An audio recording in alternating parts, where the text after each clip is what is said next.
പ്രത്യേകിച്ച് മറ്റൊരു വീഡിയോയിലേക്ക് ഏവർക്കും ഹൃദയം നിറഞ്ഞ സ്വാഗതം. മലമ്പുഴ വഴി ആനക്കൽ റോഡിലേക്കാണ് യാത്ര. ആനക്കലിൽ നിന്നും ഏകദേശം ഒരു 10 കിലോമീറ്റർ ഉള്ളിലേക്കായി ഒരു പുഴയുണ്ട്, മയിലാടി പുഴ. നിങ്ങൾ കേട്ടിട്ടുണ്ടാവും, പലരും കേട്ടിട്ടുണ്ടാവില്ല. എന്തായാലും ഇവിടെ വരുന്ന സഞ്ചാരികൾക്ക് ഏറ്റവും ഇഷ്ടമുള്ളൊരു സ്ഥലമാണ് കവ. അപ്പോൾ ആ കവ വഴിയാണ് നമ്മൾ യാത്ര പോകുന്നത്. ആനക്കൽ നിന്നും ഇടതുവശത്തേക്ക് കയറിയാൽ ഏകദേശം ഒരു 10 കിലോമീറ്റർ സഞ്ചരിച്ചു കഴിഞ്ഞാൽ നമുക്ക് മയിലാടിപ്പുഴ എത്താൻ കഴിയും. അപ്പോൾ ആ ഭാഗത്തേക്കാണ് യാത്ര. ആനക്കല്ല് വളരെ മനോഹരമായൊരു സ്ഥലമാണ്. അപ്പോൾ ആ ഭാഗങ്ങളെല്ലാം ആസ്വദിച്ച്, അവിടെയുള്ള പരിസര പ്രദേശങ്ങളെല്ലാം ആസ്വദിച്ച് ഞങ്ങൾ നേരെ മയിലാടിപ്പുഴയിലേക്കാണ്. മയിലാടിപ്പുഴയുടെ കുറച്ച് മുൻപിലേക്കായി പോയി കഴിഞ്ഞാൽ ഒരു പുഴപ്പാലം കാണാം. ആ പുഴപ്പാലത്തിലൂടെയാണ് മയിലാടിപ്പുഴ ഒഴുകുന്നത്. അതിൽ നിന്നും കുറച്ച് പുറകിലേക്ക് വന്ന് ഇടതുവശത്തേക്ക് തിരിഞ്ഞു കഴിഞ്ഞാൽ പുഴയുടെ വഴികളായി. കുറച്ച് ബുദ്ധിമുട്ടുള്ള വഴികളാണ്. എന്തൊരു ഭംഗിയാണ് പുഴയ്ക്ക്. മണലാരണ്യത്തിലെ തെളിനീരുറവ എന്ന് എനിക്ക് ഇത് വിശേഷിപ്പിക്കാൻ കഴിയുന്നുള്ളൂ. അത്രയും മനോഹരമായ ഒരു പുഴ. എന്ത് ശുദ്ധമായ വെള്ളമാണ് ഇവിടെ, ശുദ്ധമായ വായുവാണ്. ഈ മുകളിൽ നോക്കുമ്പോൾ തന്നെ ഈ പ്രകൃതിയുടെ വശ്യമനോഹരമായിട്ടുള്ള ആ സൗന്ദര്യത്തെ നമ്മൾ ആസ്വദിച്ചു പോകുന്ന വഴികൾ കുറച്ച് ബുദ്ധിമുട്ടുള്ളതാണ്. കല്ലും മണ്ണും ഒക്കെ നിറഞ്ഞിട്ടുള്ള മണ്ണ് റോഡാണ്. അതുകൊണ്ട് തന്നെ വണ്ടി സ്കിഡാവാൻ ചാൻസ് കൂടുതലാണ്. നമ്മൾ പതുക്കെ വേണം ഉള്ളിലേക്ക് കയറാൻ. എന്തായാലും ഒരുപാട് സഞ്ചാരികൾ എത്തിയിട്ടുണ്ട്. പൊതുവെ ഞായറാഴ്ചയാണ്. പലരും ആ ഭംഗി ആസ്വദിച്ചുകൊണ്ട് ഫാമിലിയായി എത്തി. ഇവിടെ കുളിക്കുന്ന കുറച്ച് ആൾക്കാരെ കണ്ടു. അപ്പുറത്ത് ആ പുഴയുടെ ഭംഗി ആസ്വദിക്കുന്നു. ഇവിടെ വന്നപ്പോൾ ഒരു നാഗക്ഷേത്രം കണ്ടു. എന്തായാലും ഒരു ഗൃഹാതുരത്വം ഉണർത്തുന്ന ഒരു നാഗക്ഷേത്രം. അതിലരികിലേക്കായിട്ടുള്ള ആ കടവിലൂടെ ഞങ്ങൾ പതിയെ ഇറങ്ങി ഈ പുഴയുടെ അരികിലേക്ക് എത്തിയിട്ടുണ്ട്. ഇവിടെയും അപ്പുറത്ത് കുറേ ആൾക്കാർ കുളിച്ചുകൊണ്ടിരിക്കുന്നുണ്ട്. പക്ഷേ അവരുടെ പ്രൈവസിയെ മാനിച്ച് നമുക്ക് വീഡിയോ എടുക്കാൻ കഴിയില്ല. അതുകൊണ്ട് ഞങ്ങൾ ആ ഭാഗം കവർ ചെയ്തിട്ടില്ല. എന്തായാലും വളരെ മനോഹരമായിട്ട് തന്നെയാണ് ഈ ഒരു സൗന്ദര്യത്തെ ആസ്വദിച്ചുകൊണ്ടേയിരുന്നത്. നല്ല തണുപ്പുണ്ട്. കൈകാലുകൾ വെള്ളത്തിൽ മുക്കിയപ്പോൾ നല്ല തണുപ്പാണ്. നല്ല തണുപ്പ്, ഒരു വ്യത്യസ്തമായ അനുഭവമാണ്. നമ്മൾ സിറ്റി ലൈഫിൽ നിന്നും നമ്മൾ പ്രകൃതി ആസ്വദിക്കാൻ ഗ്രാമഭംഗിയിലേക്ക് വരുമ്പോൾ ഉണ്ടാകുന്ന ഒരു ചേഞ്ചസ്. ഇവിടെ എത്തിക്കഴിഞ്ഞാൽ സാഹിത്യവും കവിതയും കഥയും ഒക്കെ അറിയാതെ വരും. അത് സ്വാഭാവികമാണ്. ഇങ്ങനെയല്ലാതെ മറ്റൊരു രീതിയിൽ എനിക്ക് ഈ ഒരു പുഴയെക്കുറിച്ച് വിവരിക്കാൻ കഴിയുമോ എന്ന് ചോദിച്ചാൽ എനിക്ക് കഴിയില്ല. ചിലപ്പോൾ നമ്മൾ ഈ വീഡിയോ കണ്ടുകൊണ്ടിരിക്കുന്നവർക്ക് ഒരുപക്ഷെ ബോറടിക്കാം. എന്നിരുന്നാലും ഞാനൊരു ആ ഒരു മൂഡിൽ അതിങ്ങനെ വിവരിച്ച് പോവുകയാണ്. സത്യം പറഞ്ഞാൽ എനിക്ക് ഭയങ്കര ഇഷ്ടപ്പെട്ട അറ്റ്മോസ്ഫിയറാണ്.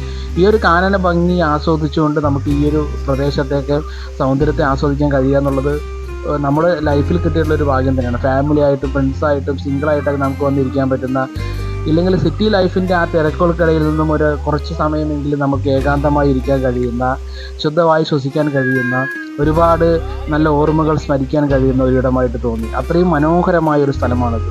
അത്രയും പ്രകൃതിയുടെ ആ സൗന്ദര്യം കൊത്തിവെച്ചിട്ടുള്ള ഒരു മനോഹരമായ സ്ഥലം. മയിലാടിപ്പുഴ അവളിങ്ങനെ ഒഴുകുകയാണ്, വളരെ മനോഹരമായി ഒഴുകുകയാണ്. പതിയെ പുഴയിലേക്ക് ഇറങ്ങിയ ശേഷം ഞാനൊന്ന് മുഖമൊന്ന് കഴുകി. എന്തായാലും ശുദ്ധമായ വെള്ളമാണ്. നമുക്ക് നാളെ ഇത് ലഭിക്കില്ലല്ലോ. ഇന്നത്തെ ഒരു അവസരം നമുക്ക് ഉപയോഗിക്കുക എന്നുള്ളത് തന്നെയാണ്. മുഖത്തെ ചളിയെല്ലാം പോകാൻ ഏറ്റവും നല്ലതാണ് ഈ ശുദ്ധമായ വെള്ളം. അതുകൊണ്ട് തന്നെ ഒരു ഭയങ്കര ഫ്രഷ് വാട്ടറാണ് ഇവിടെ ഉള്ളത്. ശുദ്ധമായ വായുവാണ് ഇവിടെ ഉള്ളത്. ഈ പ്രകൃതി സൗന്ദര്യം നോക്കി നിന്നുകൊണ്ട് കുറേ നേരം ഇവിടെ ആസ്വദിക്കാൻ വളരെ വളരെ വളരെ നമുക്ക് ഒരു താല്പര്യം തോന്നും.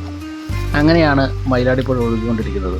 അവളങ്ങനെ മനോഹരിയായി ഒഴുകുകയാണ്. അടുത്ത പ്രദേശത്തേക്ക് നമ്മൾ യാത്ര തിരിക്കുകയാണ്. ഇവിടെ ചെറിയ ചെറിയ കല്ലുകളാണ്, ഉരുളൻ കല്ലുകൾ. ഈ ഉരുളൻ കല്ലുകൾ തെന്നി വീഴാതെ നോക്കണം. തെന്നി വീണ് കഴിഞ്ഞാൽ നമുക്ക് വലിയ രീതിയിലുള്ള അപകടങ്ങൾ സംഭവിക്കാം. ഇവിടെ അവധി ആഘോഷിക്കാൻ എത്തിയിട്ടുള്ള കുറച്ച് കുട്ടികളും അവരുടെ പാരൻസും ഒക്കെ ഉണ്ട്. അവരിങ്ങനെ ആസ്വദിച്ച് കളിക്കുകയാണ് കുട്ടികൾ. കുറേ നേരമായി അവരോട് കളിക്കുന്നു. മുകളിലേക്ക് കയറാൻ വിളിച്ചിട്ട് പോലും ആരും കയറുന്നില്ല. അത്രയും മനോഹരമാണ് ഇവിടുത്തെ ഒരു സിറ്റുവേഷൻ. നമ്മളത് അനുഭവിച്ചറിഞ്ഞേ പറ്റും. ഒഴുകി വരുന്ന ആ മയിലാടിപ്പുഴയുടെ ശുദ്ധമായ വെള്ളത്തിൽ കുളിക്കാനും കളിക്കാനൊക്കെ നമുക്ക് ഒരു പ്രത്യേക ഫീലാണ്. എന്നിരുന്നാലും ഇവിടെ വന്നു കഴിഞ്ഞാൽ കഥയോ കവിതയോ ഒക്കെ താനേ വന്നു പോകും. ഇങ്ങനെയല്ലാതെ മറ്റൊരു രീതിയിൽ എനിക്ക് വിവരിക്കാൻ കഴിയുമോ എന്ന് എനിക്കറിയില്ല. എന്തായാലും പ്രകൃതി സൗന്ദര്യം ആസ്വദിക്കാൻ ഇഷ്ടപ്പെടുന്നവർ തീർച്ചയായും എത്തപ്പെടേണ്ട ഒരു സ്ഥലം തന്നെയാണ്. വലിയ ചിലവുകളൊന്നുമില്ല. നമ്മൾ യാത്രകളാണ് ഏറ്റവും മനോഹരമായിട്ട് നമുക്ക് അവശേഷിക്കുന്നത്. യാത്രകളാണ് ഏറ്റവും മനോഹരമായ ഓർമ്മകളായിട്ട് മാറുന്നത്. ഈ പ്രകൃതി സൗന്ദര്യം ആസ്വദിച്ചുകൊണ്ട് വലിയ ചിലവില്ലാതെ നമ്മുടെ അടുത്തേക്ക് തന്നെ നമുക്ക് എത്തിപ്പെടാൻ കഴിയുന്ന ഒരു മനോഹരമായ ഇടം. ഒരു റിക്വസ്റ്റ് മാത്രമേ ഉള്ളൂ, ഇവിടെ വരുന്നവരാരും ഈ പുഴയെ നശിപ്പിക്കരുത്. അനാവശ്യമായ പ്ലാസ്റ്റിക് വസ്തുക്കൾ എറിഞ്ഞുകൊണ്ടോ ഇല്ലെങ്കിൽ തുണികളോ വസ്ത്രങ്ങളൊക്കെ ഇവിടെ എറിഞ്ഞുകൊണ്ടോ ഒന്നും നശിപ്പിക്കരുത്. അവളങ്ങനെ ഒഴുകട്ടെ, മനോഹരമായി തന്നെ ഒഴുകട്ടെ, ഭാവിയുടെ വാഗ്ദാനമായി ഒഴുകട്ടെ. ഇനി വരുന്നൊരു തലമുറയ്ക്ക് ഇവിടെ മനോഹരമായൊരു ഭൂമി സമ്മാനിച്ചുകൊണ്ട് നമ്മളെല്ലാവരും പ്രകൃതിയെ സ്നേഹിക്കുക എന്നുള്ളതാണ് ഈ ഒരു അവസരത്തിൽ എനിക്ക് പറയാനുള്ളത്. ചിലപ്പോൾ നിങ്ങൾക്ക് ബോറടിച്ചേക്കാം. എന്നാലും ഇങ്ങനെ ഒരു രീതിയിൽ മാത്രമാണ് എനിക്ക് വിവരിക്കാൻ കഴിയൂ എന്നുള്ളത് മറ്റൊരു സത്യം തന്നെയാണ്. എന്തായാലും നമ്മുടെ വീഡിയോ ഇഷ്ടമായെങ്കിൽ ലൈക്ക് ചെയ്യുക, ഷെയർ ചെയ്യുക. നമ്മുടെ ചാനൽ സബ്സ്ക്രൈബ് ചെയ്യുക. ഈ പുഴയും പുഴയുടെ മനോഹരമായ ആ സൗന്ദര്യമൊക്കെ നിങ്ങൾ ആസ്വദിക്കുക. അപ്പോൾ മറ്റൊരു വീഡിയോയിൽ കാണുന്നവരെ ഓക്കെ ബായ്, സി യു. എന്തായാലും ഈ വീഡിയോ നിങ്ങൾ കാണാതെ പോകരുത്.